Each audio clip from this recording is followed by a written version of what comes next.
Keith, I came to the next chapter, Enlisting Insultants, and my first thought was Don Rickles and Rodney Dangerfield, but you're really talking more about the term that Adizes used when he talked about using insultants. Can you talk a little bit more about what you were looking for there? Yeah, we define insultant as someone willing to take a full swing at the issues and to say what they really think. And even if necessary, to question the fundamental assumptions upon which the business is based.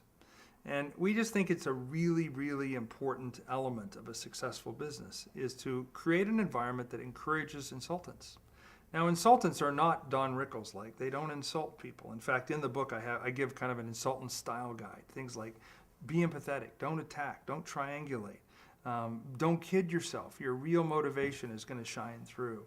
But I think people who honestly want to tell the truth and want to help, who want to be on the vanguard of identifying those next changes the company needs to see and make are what we term insultants. And I think it's a really, really important thing to kind of cultivate in your firm.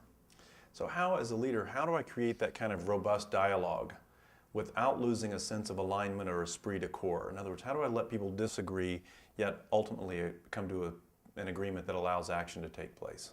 So the first thing I think you need to do is you need to recognize how hard it is to actually get people telling the truth in an organization. You know, there have been some fascinating studies in psychology, and one of the things we have learned is that people defer to authority. There was a great famous study in the 60s where they put pilots, Air Force pilots and navigators in the same room and asked them to solve problems.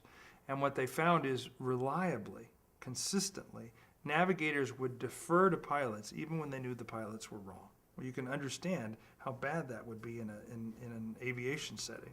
But it happens in businesses as well.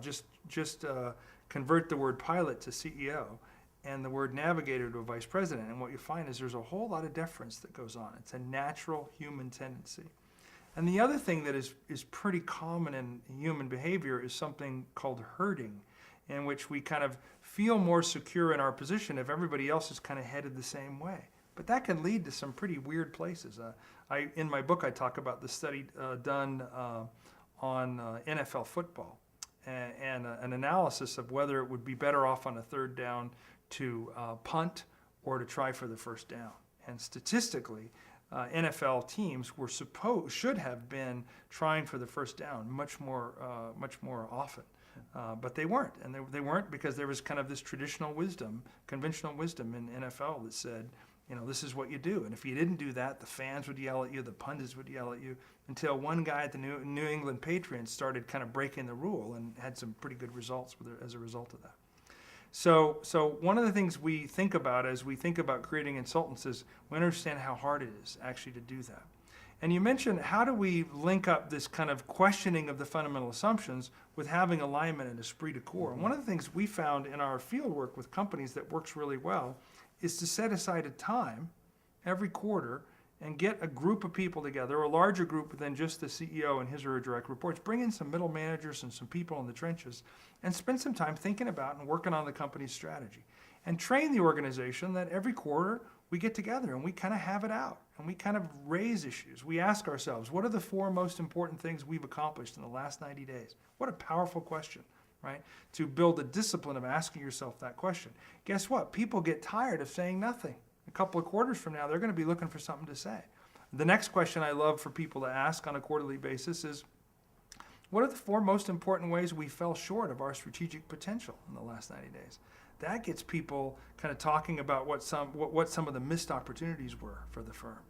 And lastly, and most important, and the hardest question for a company to answer until it kind of trains itself to think like this is, what have we learned about our strategy in the last 90 days?